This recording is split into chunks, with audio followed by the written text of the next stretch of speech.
गुरुवार की रात की घनी तारों भरे आकाश में एक छोटे गांव के पास एक पुराना कब्रिस्तान था।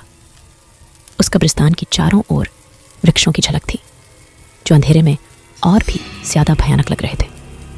लोग कहते थे कि वहां रात को भूत प्रेत गुजरते हैं और खौफनाक अनुभवों की घटनाएं होती हैं। एक रात गांव के कुछ युवक कब्रिस्तान में अपनी बहादुरी की परीक्षा लेने का निर्णय करते हैं।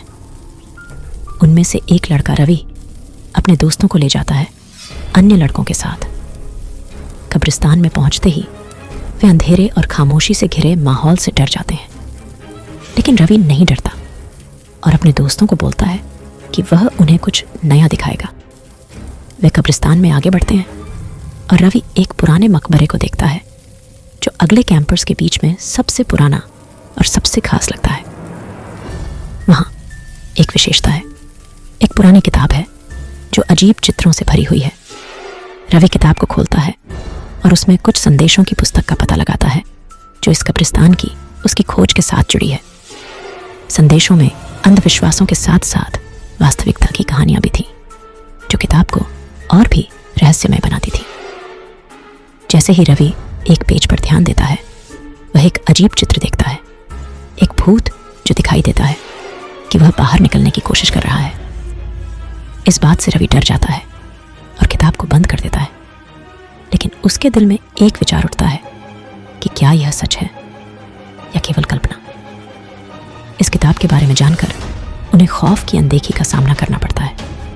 रवि, नील और मोहन को लगता है कि इस किताब के अंदर उन अनजान दुनियाओं के बारे में चित्रित की गई हैं जो उन्हें हराने वाली और रोमांचक कहानियां हैं। वे सभी ने मिलकर यह किताब पढ़ने का निश्चय किया। किताब के पहले कहानी में एक बुरी आत्मा का साया एक पुराने हवेली में चला रहा था।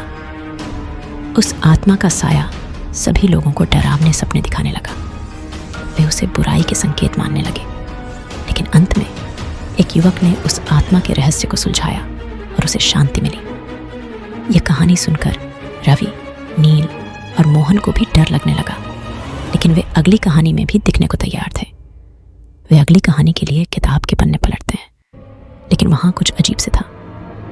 उनके सामने एक खाली पन्ना था, सिर्फ एक वाक्य लिखा था, अगला विक्टिम आप हैं। यह देखकर रवि, नील और मोहन का दिल दहल गया। उन्होंने तुरंत किताब बंद कर दी और अपने रास्ते बदल लिए।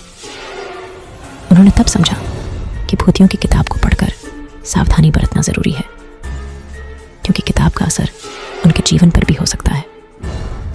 रवि और उसके दोस्तों को वह किताब फिर कभी नहीं खोलने का निर्णय करते हैं, लेकिन उनके मन में उस रहस्यमय कहानी का विचार बना रहता है जो उन्हें कभी भूलने की इजाजत नहीं देता।